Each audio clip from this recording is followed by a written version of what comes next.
This presentation is titled Weekend Crossing Probability Estimates for the Generalized Random Cluster Model from Logarithmic Delocalization. I'll first begin with an overview in which I'll describe the general directions I'll be pursuing, in which we want to begin by describing a result due to Dumino, Capan, Carrila, Manulescu, and Ulamara from a year or two ago on delocalization on the height function for the six-vertex model. And from the starting point of the six vertex model, we'll want to provide a description of other models that are related to it. Namely, we're going to reference two other papers which describe models and settings that are related to the six vertex model. The first one of these references is a previous presentation that I've given, which shares some overlap with some material that I've already discussed on this channel, in which we build upon a work due to Glassman and Peled on disordered and ordered phases of the six vertex model and the connection that they make with the Ashkin-Teller model. And with this background, we'll also draw the viewer's attention towards a different model in another paper due to Fitzer and Velenik, for the generalized random cluster model, which can be related to the Ashkin-Teller model. And with this background, we're going to define the generalized random cluster model through which is related to a bond percolation measure. And we'll want to establish connections between this bond percolation measure with the generalized random cluster model with the third reference due to Fitzer and Velenik that we mentioned earlier. So for this for the first paper reference, besides the background and overview that we gave, I'm going to be making use of some material that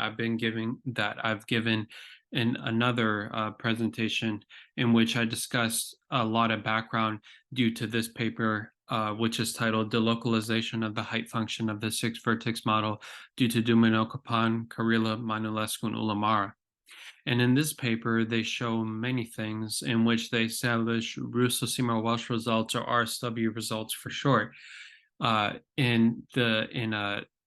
strips and annulus and annuli of the square lattice, and then they extend this to making free interpretations of the free energy of the six vertex model from the imbalance of up and down arrows per line. So we're going to first at least introduce the reader to the six vertex model, and then we're going to transition to the other two models of interest to demonstrate how the six vertex model can be used as a starting point. So the previous description of the results of the six vertex model is that let's first define the model. So the six vertex model takes place on the torus, which is a periodic embedding of the square lattice. So we'll want to look at the probability of obtaining this configuration omega on the torus, and the torus is comprised of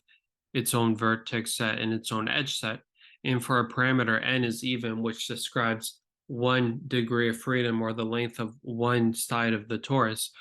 the weight of the configuration is proportional to the following product over each possible vertex type. So we look at the weight of the six vertex configuration of omega, which we'll abbreviate just W of omega, which is given by A1 to the N1, A2 to the N2, B1 to the N3, B2 to the N4, C1 to the N5, and C2 to the N6. And from this weight, we can introduce an isotropic parameter choice, which is also related to a homogenization of the weights, in which the weight of the six vertex model that we introduced in the previous slide can also be expressed with the following parameter choice. So if we take the weight that we gave, which is expressed generally in terms of A1 and A2, B1 and B2, C1 and C2, we can set A1 and A2 equal to A, B1 and B2 equal to B, and C1 and C2 equal to C, so that we can instead obtain a weight in which is given by A to the N1 plus N2, B to the N3 plus N4, and C to the N5 plus N6.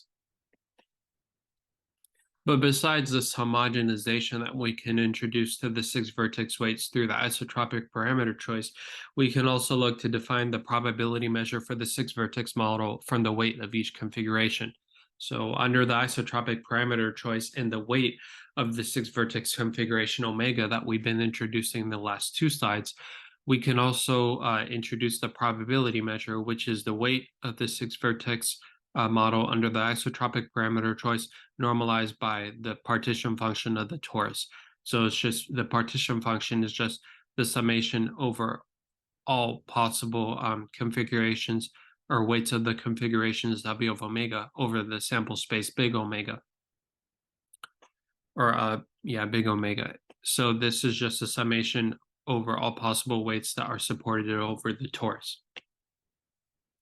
But what's also important besides defining the probability measure itself is that one can also restrict the sample space to the balanced sample space, i.e. the number of configurations in which the number of up and down arrows per line is the same. So we can take the balanced probability measure, which is the probability measure that we gave for the six vertex model that's ported over the torus in the previous slide, and we can just condition and say that omega belongs to the balanced sample space, and we can denote this as probability balance of the six vertex model supported over the torus. And we can identify the balance expectation and the balance variance of the height function from the balance probability measure. So the balance expectation of the square of the difference of the height function, where x and y are two faces which belong to the torus, is equal to the balance variance of the height function of the difference of the height function without squaring it. So which is just h of x minus h of y. So we define the balance probability measure because the logarithmic delocalization result is expressed in terms of a balance expectation result. And the balance expectation shares this equality with the balance variance. And the logarithmic delocalization result that they give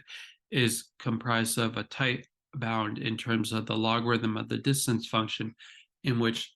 the balance expectation of the square of the difference of the height function for two different faces x and y of the torus is given, has a lower bound in which we take some little c, which is strictly positive, of a logarithm of a distance function, as well as a big C, which is also strictly positive, which multiplies the same factor for the logarithm of the distance function that's given in the lower bound. So this is what characterizes this tightness of the bound for the balance expectation of the square of the difference of the height function. And from the paper that Dumino, Capon, Carrilla, Manulescu, and Ulamara, the localized phase of the height function is encapsulated by the following behavior. So this is given by theorem 1.2 in the work due to Dumino, Capon, Carrilla, Manulescu, and Ulamara, in which for c greater than 2, there exists some big C, which is between 0 and positive infinity, such that the six vertex height function under the balance expectation satisfies the following inequality, where n is even and x and y are faces in the torus. So the inequality is given by the fact that the balance expectation is bounded above by this strictly positive constant big C. So this is important because it allows us to juxtapose and to separate the two possible phases for the behavior of the height function of the six vertex model, because in one possible behavior, we can have that the height function is localized for one of the weights, C, being strictly less than 2. But as one could maybe guess or anticipate or expect, the delocalized phase is for C strictly smaller than 2, in which the bound that we gave earlier, namely this bound, holds. So this is giving an illustration of the two possible behaviors of the six vertex model, depending upon whether we set relative to whether we set C, which captures two of the weights of the six vertex model from our isotropic parameter choice, to be either greater than 2 or less than 2. And also, the probability of an annulus crossing event is bound below with a strictly positive constant. So this is theorem 1.4 from the paper due to Dumino, Capon, Carrilla, Manulescu, and Ulamara, in which from the annulus crossing event script O, in which the height function achieves a value greater than or equal to k for each one of the faces between little n and big N, where big N is greater than little n, for some C strictly between contained between 1 and 2 inclusive, for every k and L strictly positive, there exists some lower bound strictly positive constant C, which is equal to C prime, which is dependent on C, L, and K, under which for admissible boundary condition C on the boundary of the finite volume, for a subset script D contained within the boundary of regular D with the magnitude of the boundary conditions less than or equal to L, the annulus crossing event that we had introduced through script O is bounded below by C. And the probability measure for C is supported over the finite volume lambda, which has side length of 2n, which is contained within D. So now, with some background, with a very limited background at that, of the paper due to Dumino, Copan, Carrila, Manulescu, and Ulomara, we'll also want to bring in the second paper reference, which is titled On the Transition Between the Disordered and Antiferroelectric Phases of the Six-Vertex Model. And this paper establishes connections, in this paper, due to Glassman and Peled, establishes connections with the Ashkin-Teller model, which it can be related to the six-vertex model as long as the parameters for the Ashkin-Teller model are chosen to be on the self-dual line. And I've already discussed some material more in depth if anybody is curious, on weekend crossing probability estimates for the Ashkin-Teller model from logarithmic to localization. So in that presentation, there's also some overlap again, in that I described the probability measure for the Ashkin-Teller model, how it can be related to coupling two Potts models together, or really it's two Ising models together, because the Potts and Ising models are pretty much equivalent. And then how one can look at the formulation in the restriction of the parameter choice for the Ashkin-Teller model along the self-dual line to make and formulate crossing probability estimates using the FKG, CBC, and related properties. So first we'll begin by introducing the Ashkin-Teller Hamiltonian, and this Hamiltonian is given by the following expression. So first of all, we'll want to look at the Hamiltonian, which is a function of I and j, as well as the parameters tau of I, tau of j, tau prime of I, tau prime of j, and the two coupling constants for each Potts model, j and u. So we're going to introduce the coupling constants for the Potts models first, but in fact, the correspondence between the six-vertex model and the Ashkin-Teller model only holds as long as the coupling constants for the Potts models lie along the self-dual line, which is involving some hyperbolic sign identity of one coupling constant j in terms of another coupling constant u. And specifically, the Hamiltonian is given by j times quantity of tau I, tau j, tau prime j, plus u, which is the other coupling constant of another Potts model of tau I, tau j, tau prime I, tau prime j. So one has two 2-point interactions and one 4-point interaction, which are each mediated by the coupling constants, respectively j and u, for the Potts models, as well as taking the summation for I being a neighbors of j. So this is the Ashkin-Teller Hamiltonian script H. And besides these 4-point and two 2-point interactions that we gave, the parameters tau and tau prime, which appear throughout several different terms of the Hamiltonian for the Ashkin-Teller model, is given as belonging to a Cartesian product of -1 to the 1 of the vertice belonging to the vertices of the finite volume, as well as another copy of this set. And we can define the Ashkin-Teller probability measure with the following items. So first of all, we'll want to define the probability of sampling some spin configuration omega of the six-vertex model, where omega is distributed according to this probability measure script P, which is supported under some finite volume lambda in the square lattice, as well as having boundary condition C, as the probability of sampling of omega is given by the exponential of the minus Ashkin-Teller model Hamiltonian normalized by the Ashkin-Teller partition function under the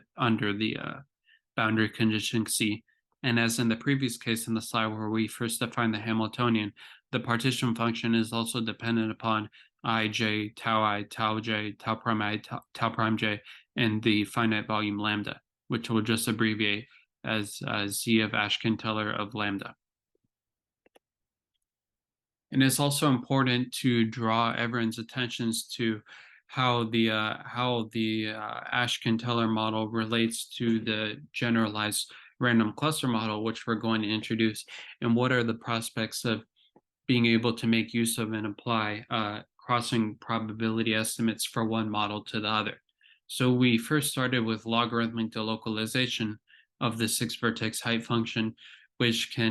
admittedly, it can seem like a little bit of a difference or a stretch, but in reality, this argument for obtaining the logarithmic delocalization result that's due to Dumino, Capon, Carrela, Manulescu, and Ulamara is very much dependent upon formulating Russo-Seymour-Welsh results first in strips of the score lattice. So first, before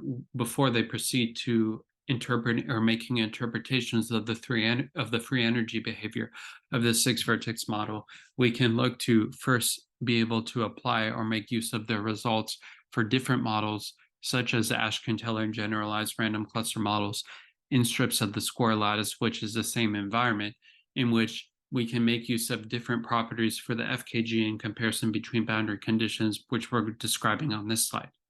So first of all, we'll need to fix increasing functions f, which can either be a function of plus faces or minus faces, because the Ashkin-Teller configurations are defined in terms of either plus faces or minus faces of the square lattice in comparison to the 6-vertex model, which has faces of the height function, which can either go by up, down, or down, up by one or down by one, depending upon the type of vertex that we have, which we had introduced earlier. And another increasing function that we're going to introduce is g, which can either be a function of plus faces or minus faces. And we can also abbreviate, or another difference that we have to keep in mind between the Ashkin-Teller and 6-vertex models is that we can also define the increasing function f to be a function of sigma star, or just a function of sigma, as well as g being a function of sigma star, or just of sigma. And in these sigma star or sigma denotes that the faces of the Ashkin-Teller configuration of the increasing configuration that we have is either residing or lives on either even or odd faces of the lattice, namely the even faces of Z2, which is strictly contained between the set of all faces of Z2, or the odd faces of Z2, which is strictly contained within the set of all faces of Z2, in which the marginal FKG inequality states that the probability measure of the product of these two increasing functions f and g is bound below by the product of what of the probability measures of each one of the increasing functions f and g, as well as the marginal comparison between boundary conditions, because in which for any boundary condition C prime which dominates C, the probability measure under C prime of some increasing function f dominates the probability under C of the same increasing function. So we have to introduce these FKG and CBC inequalities because they make use of the positive association condition, or what's also called as the Fortuyn-Castellan-Ginebra lattice condition, which allows us to formulate crossing probability estimates. And for the Ashkin-Teller model, which is also of importance for the bond percolation and the generalized random cluster model that we're going to introduce, the restriction of these properties to a marginal case is important because the FKG and the comparison between boundary conditions, they only hold the marginals of spin representations, which are either restricted to the even or odd faces of the score lattice in comparison to the 6-vertex model, which is defined on the entirety of the score lattice, or the entirety of the faces of the score lattice. And the FKG and CBC marginal properties also hold for the Ashkin-Teller expectation, in which, as we gave earlier in the previous slide, the Ashkin-Teller expectation also satisfies the similar inequalities for the same choice of the increasing functions f and g. And now we're going to move to the third paper reference, which is from the late 1990s. And I never had described the connection that I had thought about from this paper with the Ashkin-Teller and the 6-vertex models, but I wanted to describe it now. and how it relates to different quantities that we have been mentioning and alluding to in the earlier parts of the representation or the presentation, namely the representation of the bond percolation measure and how this can be related to the self-dual Ashkin-Teller model, where the coupling constants are taken to lie on the self-dual line that I mentioned to you earlier, as well as first to the six-vertex model, which is looking at and making use of the perspective of logarithmic delocalization that's provided by Dumino, Copan, Carrilla, Manu, Lescun, Ulamar. So first we have to define the weights of a percolation bond measure, and this is given by definition 20 in my preprint that's been up on the archive since November of last year. And basically what we want to do is that from the sets of all bonds B from a configuration over the square lattice,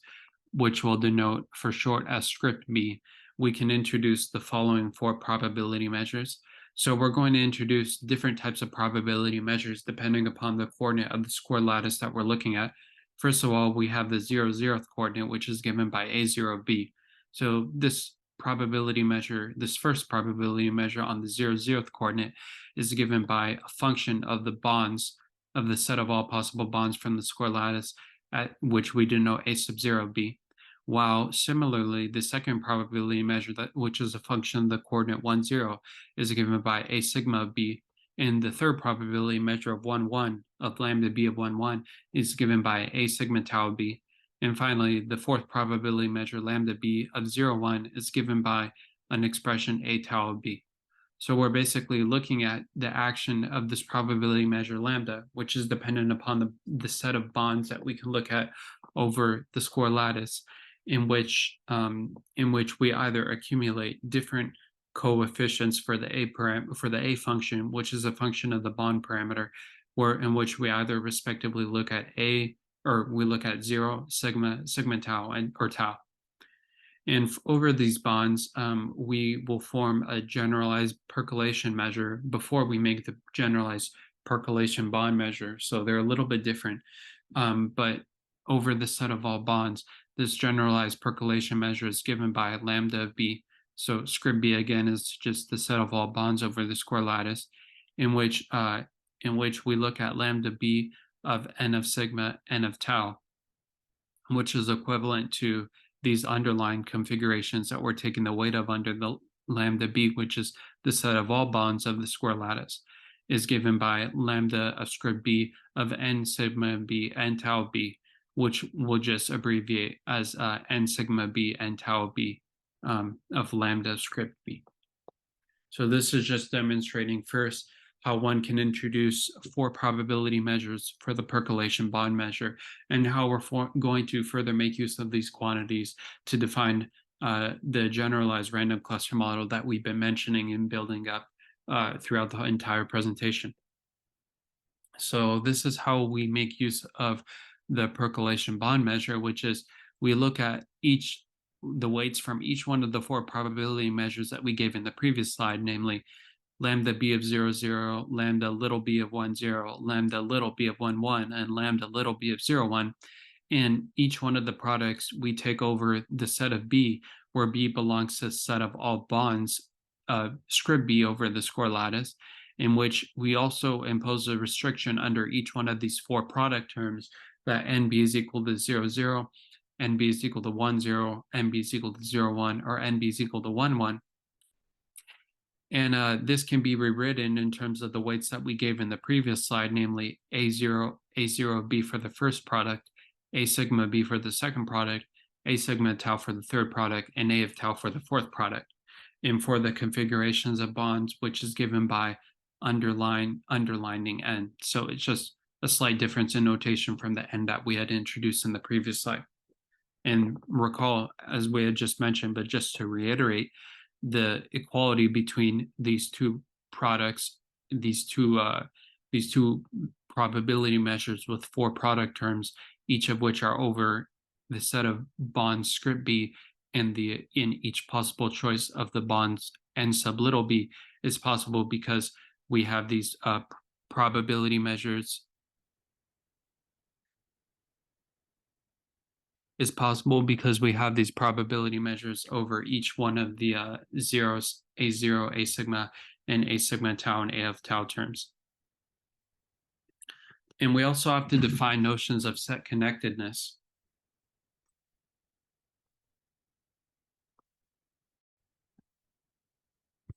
And we'll also have to make notions of set connectedness, which is important because the specific connection which comes in between the Ashkin-Teller, the self-dual Ashkin-Teller probability measure that we introduced in a previous slide, and the generalized random cluster model, which we have been defining and discussing, is that we can make connections between connectivity events of the Ashkin-Teller model and the probability of the expectation, or the probability of different spins occurring in the generalized random cluster model. And this is all because of a result in this 1997 paper that I've been discussing with you on the random cluster representation of the Ashkin-Teller model due to these authors.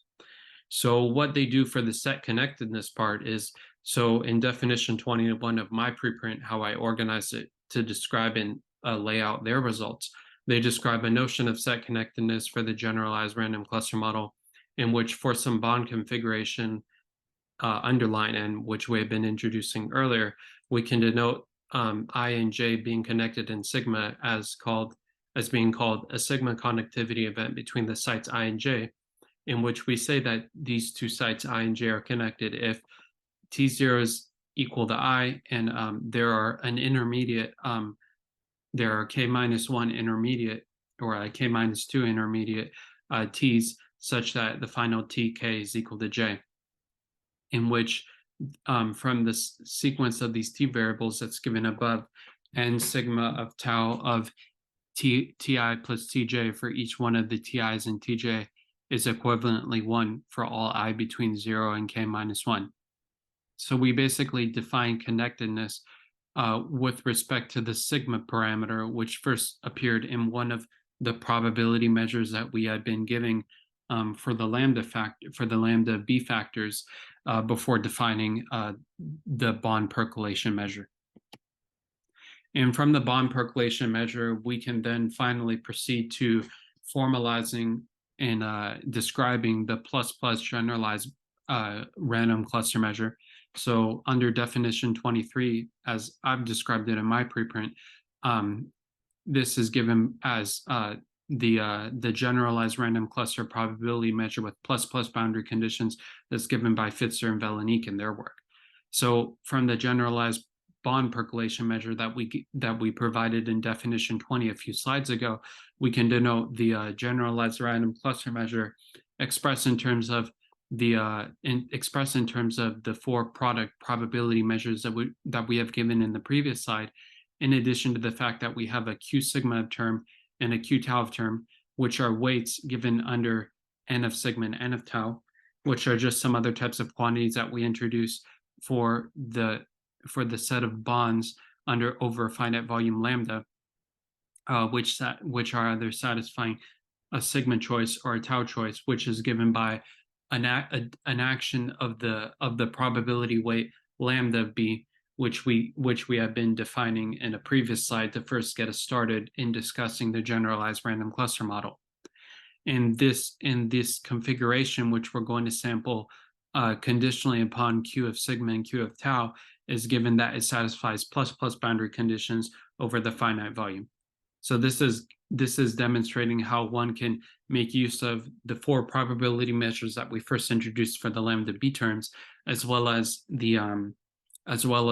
percolation bond measure to construct the generalized random cluster measure first under plus boundary conditions.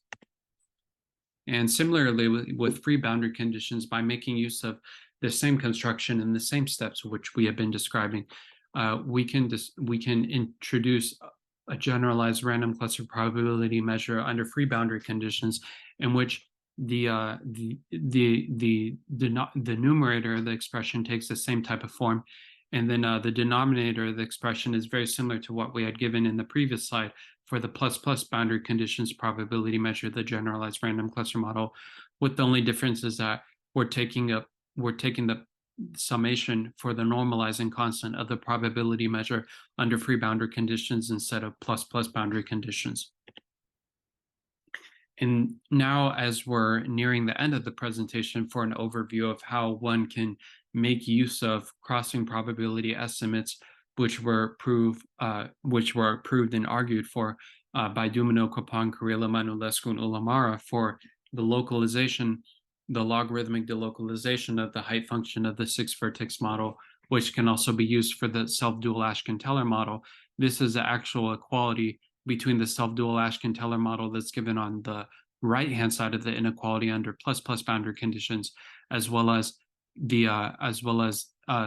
plus-plus boundary conditions, which is given for the generalized random cluster model, in which the probability of sampling some spin configuration sigma I is equivalent to a sigma connectivity event that we defined in a previous slide from a definition on notions of set connectedness, in which I is connected to the complement of some boundary of some finite volume lambda. So geometrically, this is like constraining the types of vertices that we want to be connected to the boundary of the finite volume, which is equivalent to a lot of arguments in percolation, in which one looks to a connectivity event to the size of a finite volume of size to the boundary of lambda. So instead, we're just saying that I is connected in a sigma connectivity event to the complement of the finite volume lambda, as well as under the Ashken-Teller probability measure under the self-dual line, sigma I and sigma j is equivalent to a connectivity event in which I and j are connected together in sigma.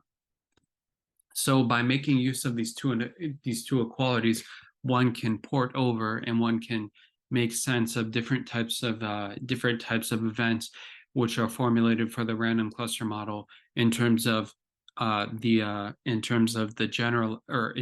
Ashken-Teller model,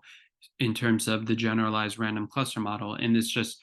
more clearly elucidates what the authors in the 1997 paper were going for, in which they wanted to make use of some random cluster representation of the Ashken-Teller model through the generalized random cluster model, which can also have implications for the crossing probability estimates that one would want to analyze and look at. And even though I didn't look at these types of arguments in the preprint that I've been mentioning from November of last year, similar arguments can be applied for different types of Hamiltonians, i.e. the cubic Hamiltonian below, in which we can define a cubic Hamiltonian, which is a function of ij, sigma j, tau I, and tau j. And the difference of this Hamiltonian with the previous Hamiltonian that we gave for the Ashken-Teller model is that we have a different interaction between the sigma and sigma tau terms. We have one term which is a prefactor for a delta term at sigma I and sigma j. We have another prefactor which is expressed in terms of the difference of two coupling constants for a delta of tau I, tau j, as well as a final term which ends up being dependent upon the product of delta of sigma I, sigma j, and delta of tau I, tau j. And as we had mentioned previously, given these conditions on the q sigma and the q tau terms, as well as the fact that j of tau is greater than or equal to j of sigma tau, or that j of tau is greater than or is less than or equal to j of sigma tau, one can form a qubit probability measure under boundary condition C, which is supported over a finite volume lambda, which is given by a very similar expression that we had given for the Ashken-Teller probability measure. So one just has to make sure that they more closely examine all of the details which are mentioned also in the preprint, and which are adapted from the 1997 paper on the random cluster representation of the Ashken-Teller model, in which one has to define notions of set connectedness, and one also has to introduce some type of connection with the probability under the Ashken-Teller model of sampling different spins, whether it be sigma I, sigma j, and so on and so forth. So I wanted to close out with some conclusions in which we began describing a result due to Dumino, Capon, Carrilla, Manulescu, and Ulamara on the localization of the height function for the six-vertex model. And we, besides the reference for the six-vertex model, we provided and discussed two other references, each of which relate to disordered and ordered phases of the six vertex model, as well as the random cluster representation of the six vertex model. And we introduced properties of the Ashken-Teller model, which are also satisfied by the generalized random cluster model. And in comparison to looking at these models as separate and disparate from one another, we attempted to make connections and draw the viewer to some details of the argument, which are involved from the November 2022 preprint from last year, in which we were interested in generalizing and extending notions of crossing probability estimates that were first proved by Dumino-Kopan, Karila, Manulescu, and Ulamara for the six vertex model for establishing logarithmic delocalization. And thanks for listening.